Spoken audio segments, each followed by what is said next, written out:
Zerodha founder Nitin cometh 1000 கோடிக்கு மேல earn பண்ணி வச்சிருக்காரு. இதற்கெல்லாம் காரணம் கம்பவுண்டிங் எஃபெக்ட். நம்ம Zerodhaவோட சக்சஸ் ஸ்டோரியை நீங்க எல்லாருமே பார்த்திருப்பீங்க. அதாவது நிதின் கமத் அப்படிங்கிறவர் சாதாரண ஒரு ட்ரேடரா ஆரம்பிச்சவர். ஆனா இப்போ வந்துட்டு கிட்டத்தட்ட 1000 கோடிக்கு மேல எக்ஸாக்டா சொல்ல போனா அப்படின்னா 2.5 மில்லியன் யூஎஸ்டிக்கு வந்துட்டு இப்போ சொந்தக்காரராக இருக்காரு. இதற்கெல்லாமே காரணம் வந்துட்டு நான் ஆல்ரெடி சொன்ன கம்பவுண்டிங் எஃபெக்ட். அதே மாதிரி இன்னொரு சக்சஸ் ஸ்டோரியை பார்த்தோம் அப்படின்னா இன்ஃபோசிஸ் ஃபவுண்டர் நாராயணமூர்த்தியை பாருங்க.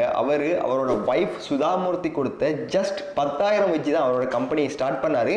ஆனால் இன்னைக்கு வந்துட்டு ஒரு $multi-billion கம்பெனியை அதை சேஞ்ச் பண்ணியிருக்காரு. இதுக்கும் காரணம் நான் ஆல்ரெடி சொன்ன அந்த கம்பவுண்டிங் எஃபெக்ட் தான். இப்போ வந்துட்டு உங்க எல்லாருக்குமே தோணும் கம்பவுண்டிங் எஃபெக்ட் அண்ட் இந்த மாதிரி மில்லியன்ஸ் டாலர்ஸ் அதெல்லாம் பற்றி பேசிட்டு இருக்கனே, அப்போ அந்த கம்பவுண்டிங் எஃபெக்ட்னா என்ன அப்படிங்கிற ஒரு கொஸ்டின் ஒன்று இருக்கும். கம்பவுண்டிங் எஃபெக்ட் அப்படிங்கிறது ஃபர்ஸ்ட் சொல்ல போனோம் அப்படின்னா அது இன்ட்ரெஸ்டோட சம்பந்தப்பட்ட ஒரு விஷயமே கிடையாது. அதாவது வட்டியோட சம்பந்தப்பட்ட ஒரு விஷயமே கிடையாது. அது என்னன்னா நம்ம ஒரு நல்லா க்ரோத் ஆகிட்டு இருக்கக்கூடிய ஒரு கம்பெனியை பார்த்து நம்ம இன்வெஸ்ட் பண்றோம். அவங்களோட ஷேர் நம்ம வாங்கி வச்சிருக்கிறது மூலமாக அவங்களோட கம்பெனிக்கு வந்து ஏதோ ஒரு ப்ராஃபிட் வரும். லைக் அவங்க ஒரு கம்பெனி வந்து போன இயர்ஸ் இருந்ததோட வந்து இந்த முறை வந்துட்டு நிறைய ரிட்டர்ன்ஸ் இருப்பாங்க, நிறைய வந்துட்டு க்ரோ ஆகியிருப்பாங்க. ஸோ அந்த மாதிரி நம்ம வாங்கியிருக்கிற ஷேர்ஸுக்கு வந்துட்டு என்ன செய்யும் அப்படின்னா அந்த கம்பெனி க்ரோ ஆக அந்த ஷேர்ஸோட வேல்யூஸும் க்ரோ ஆகும். ரியல் டைம் எக்ஸாம்பிள் அப்படின்னு பார்க்க போனோம் அப்படின்னா இப்போ நம்ம 2025 இருக்கோம், நம்ம இமேஜினேஷனுக்கு 2015 இருக்கும் அப்படின்னு வச்சுப்போம். அப்போ 2015 உங்ககிட்ட 1 லட்சம் காசு இருக்கு. அந்த டைம்ல ஒரு நல்லா போயிட்டு இருந்த கம்பெனி அப்படின்னா டைட்டான்.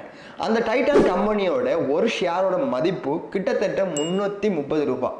எக்ஸாக்டா சொல்ல போனோம்னா 330.82 ரூபாய். அப்போ நீங்க அந்த கம்பெனியில 1 லட்சம் இன்வெஸ்ட் பண்றீங்க அப்படின்னா உங்க கையில வந்துட்டு எக்ஸாக்டா சொல்ல போனோம்னா 302.65 ஷேர்ஸ் வந்து உங்க கையில இருந்திருக்கும். இப்போ 2025 அந்த கம்பெனி பெரிய ஒரு growth கண்டு இருக்கு. அந்த கம்பெனியோட ஒரு ஷேர் இப்போ 2025 எக்ஸாக்டா சொல்ல போனோம் அப்படின்னா 3079.35 ரூபாய். இப்போ நம்ம கையில வந்துட்டு நம்ம 2015 இன்வெஸ்ட் பண்ணதால நம்ம கிட்ட 302 ஷேர் இருக்குன்னு வச்சுப்போம். அந்த ஷேரை வந்து இப்போ 2025 நம்ம வந்துட்டு மல்டிப்ளை பண்ண அப்படின்னா இப்போ நமக்கிட்ட 9,34,594.47 ரூபாய் வந்துட்டு கையில இருக்கும். இதுதான் வந்துட்டு கம்பவுண்டிங் எஃபெக்ட். அதாவது நம்ம லாங் டேர்மா வந்துட்டு ஒரு கம்பெனி மேல நல்லா growth ஆகிட்டு வரக்கூடிய ஒரு கம்பெனி மேல இன்வெஸ்ட் பண்றது மூலமாக நம்ம நினைச்சு கூட பார்க்க முடியாத அளவுக்கு பெரிய ஒரு ப்ராஃபிட் நமக்கு கிடைக்கும். ஸோ எங்களோட ஷேர் மார்க்கெட் கோர்ஸ்ல வந்துட்டு நீங்களும் ஜாயின் ஆகணும் அப்படின்னா ஸ்கிரீன்ல தெரியுற இந்த நம்பரை கனெக்ட் பண்ணுங்க. அப்படியும் இல்லை அப்படின்னா கீழே கமெண்ட் செக்ஷன்ல ஷேர் மார்க்கெட் அப்படின்னு கமெண்ட் பண்ணுங்க.